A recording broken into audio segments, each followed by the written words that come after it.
Um absurdo. Você vai começar o seu domingo indignado, porque Moraes vai destruir mais uma vida. Ele abriu uma nova perseguição judicial, dessa vez contra aquele assessor dele que trouxe à tona as ilegalidades do gabinete dele na Vaza Toga. E presta atenção, o ministro está prestes a destruir mais uma vida, mas calma, porque nesse caso tem uma luzinha lá no final do túnel. Tudo indica que o ministro vai tomar uma invertida, uma porta na cara e que ele vai passar uma vergonha internacional de novo. E esse é um dos maiores abusos de Moraes da história. Fica aqui que você vai entender e no final me diz se eu tinha ou não razão. Mas eu preciso começar te dando um bom dia. Um bom dia para você que ainda não recebeu um bom dia nesse domingo. Que seja um dia abençoado. Abençoado de descanso, mas que possa ser mais do que isso. Que você possa hoje investir um tempo intencional cultivando o seu relacionamento vertical com Deus, lendo a Bíblia, inclusive orando pelo nosso país, como a gente precisa, e também cultivando o seu relacionamento horizontal com as pessoas que você mais ama. Olha, eu tô quase indo para a igreja com a minha família, mas eu queria trazer para vocês esse novo absurdo antes, porque quem ama se importa.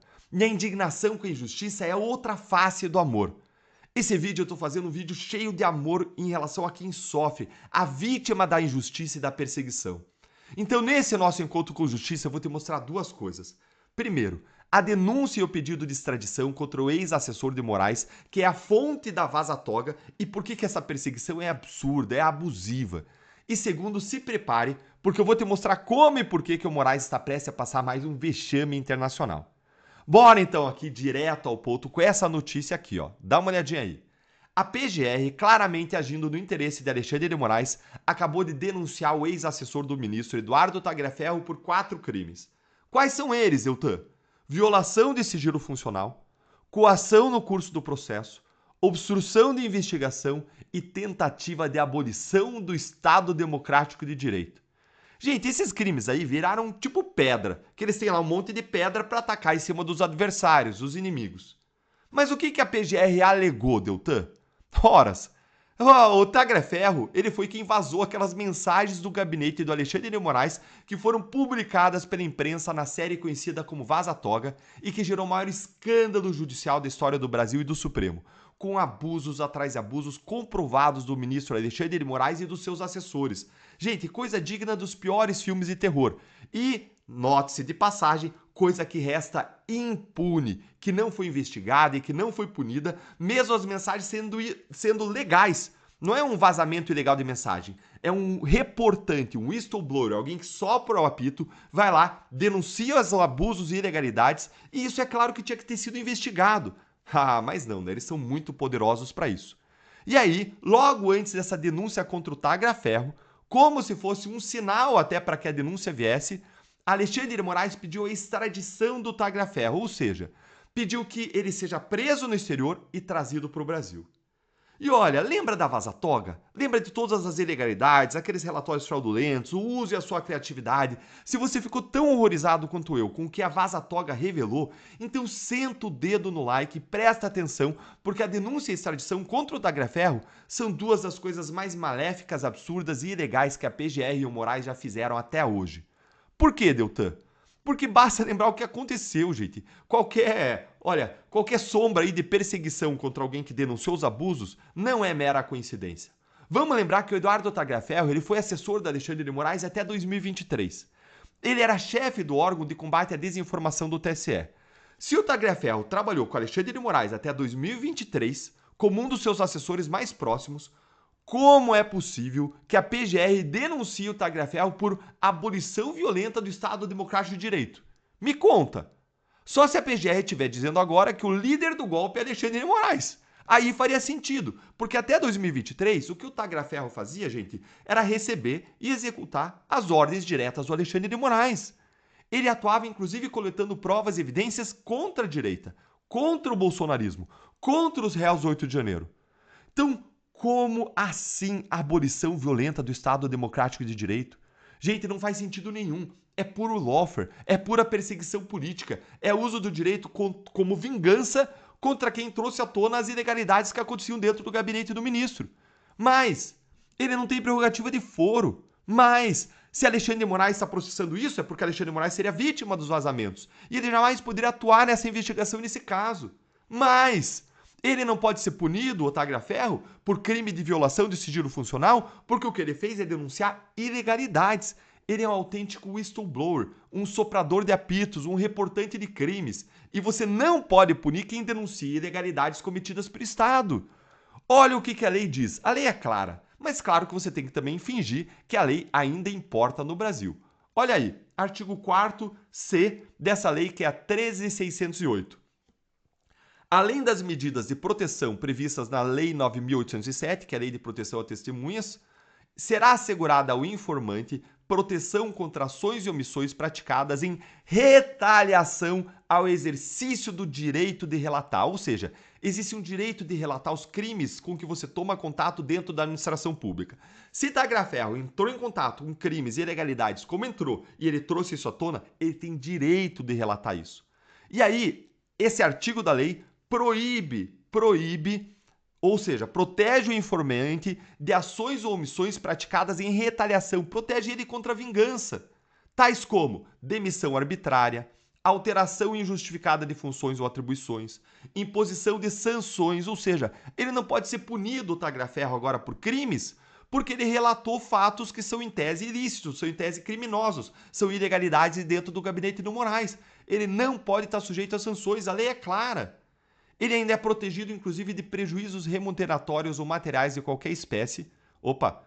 Ele é protegido ainda, então, desses prejuízos, da retirada de benefícios diretos ou indiretos, da negativa de fornecimento de referências profissionais positivas. E presta atenção agora, gente. A prática de vingança, de ações ou omissões de retaliação ao informante, presta atenção, vai configurar falta disciplinar grave e vai sujeitar o agente à demissão a bem do serviço público. Ou seja, a perseguição contra o Tagliaferro deveria sujeitar Moraes e o PGR à demissão se eles não fossem aí juiz e promotor. Claro que juiz e promotor têm proteções especiais, mas olha o grau de gravidade do que eles estão fazendo. Se é um servidor público que pratica perseguição contra outro porque o outro reportou crimes, esse servidor que persegue está sujeito à demissão. Moraes e PGR mereciam, pela letra da lei, ser demitidos. Mas você acha que isso vai acontecer? Conta aí para mim nos comentários. O que a gente está vendo, gente, é a subversão total da Constituição, da lei, da moralidade. O que a gente está vendo aqui, nesse caso agora, é uma nova perseguição como aquela que aconteceu contra os réus 8 de janeiro.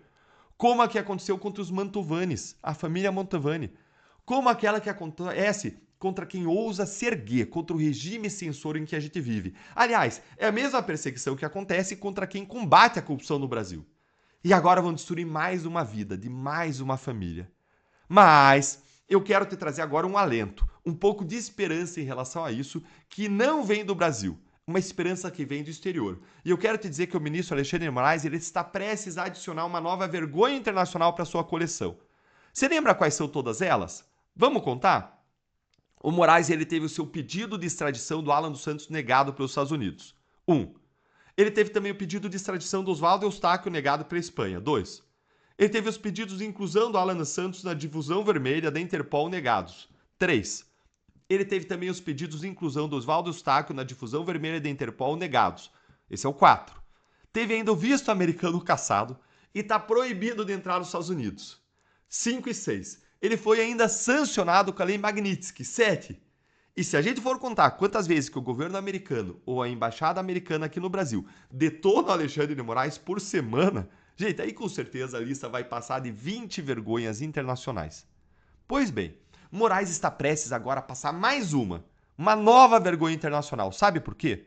Dá uma olhadinha aqui nessa análise do Procurador da República, Vladimir Aras, Procurador Regional da República. Ele é especialista em direito internacional, é um dos maiores conhecedores dessa área do país e inclusive já trabalhou na Comissão Interamericana de Direitos Humanos. Olha só o que ele disse lá no X sobre o pedido de extradição do Tagliaferro que o Moraes mandou para a Itália. Olha aqui, ó. Antes de pedir a extradição de pessoas acusadas de vazamentos de dados sigilosos, as autoridades do Estado requerente devem averiguar se tal conduta pode ser considerada como sendo a de um whistleblower, ou seja, de um reportante ou denunciante ou informante ou alertador. Segue aqui. Na minha opinião, como professor de Direito Internacional, em regra, se uma pessoa procurada no exterior for enquadrada como reportante pelas autoridades competentes, não deve ela se sujeitar à extradição. Isso deve acontecer sempre que as revelações feitas pelo denunciante representarem a livre expressão de pensamento em nome da proteção do interesse público relevante. Esses elementos identificam um whistleblower, conforme a jurisprudência dos tribunais de direitos humanos. E ele cita uma série de casos internacionais aqui que se reconheceu a defesa e a importância de se defender a figura do reportante do bem aí, do whistleblower. Essa é a realidade. Então, gente, isso é exatamente o que está acontecendo aqui no Brasil. Esse aqui que a gente está vendo, esse pedido de extradição, essa denúncia, é mais um abuso gigantesco do Alexandre de Moraes, que está perseguindo um whistleblower que é protegido contra a extradição por normas e convenções internacionais. E mais, está fazendo isso, essa perseguição, no foro que não é o competente, porque ele não tem foro privilegiado, estão fazendo no Supremo Tribunal Federal, e quando o próprio Alexandre de Moraes é impedido de julgar esse caso, porque é ele que teve suas ilegalidades acusadas, denunciadas pelo reportante. Então é uma ilegalidade atrás da outra. E tudo indica que Moraes aqui vai passar mais um grande vexame internacional, vai tomar uma porta na cara porque não vai ser extraditado. Escrevam aí. E se você acha isso tudo tão grave quanto eu achei, tão indignante quanto eu achei, me conta aí nos comentários. Um grande abraço e até o próximo vídeo.